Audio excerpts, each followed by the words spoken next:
অজ্ঞাতনামা ব্যক্তির মৃতদেহের পরিচয় খুঁজতে গিয়ে অটোরিকশা ছিনতাই চক্রের সন্ধান পেয়েছে police bureau of investigation PBI. হত্যায় জড়িত দুজনকে গ্রেপ্তারের পর সংস্থাটি বলছে অটো ছিনতাই করতেই হত্যা সংগঠিত করে আসামিরা। সকালে পিবিআই ঢাকা জেলা কার্যালয়ে প্রেস ব্রিফিংয়ে পুলিশ সুপার কুদরতি খুদা এই তথ্য জানান। বলেন, গত ২৬ সেপ্টেম্বর সকালে দক্ষিণ কেরানীগঞ্জের একটি ডোবা থেকে অজ্ঞাতনামা এক ব্যক্তির মরদেহ উদ্ধার করে পুলিশ।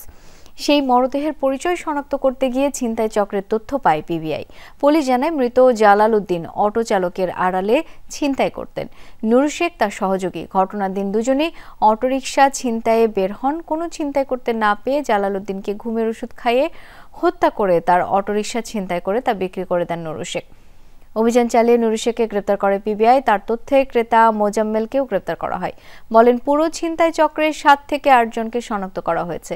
চক্রটি গত ১৫ বছর ধরে রাজধানীর বংশাল, মিটফোর্ড, চকবাজার এলাকায় ছিনতাই করত।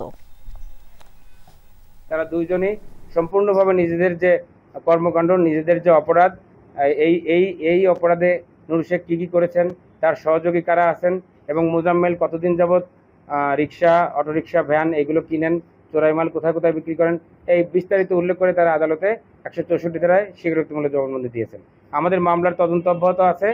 আমরা তদন্ত করছি এবং আমরা মনে করি এটি একটি সাকসেস স্টোরি।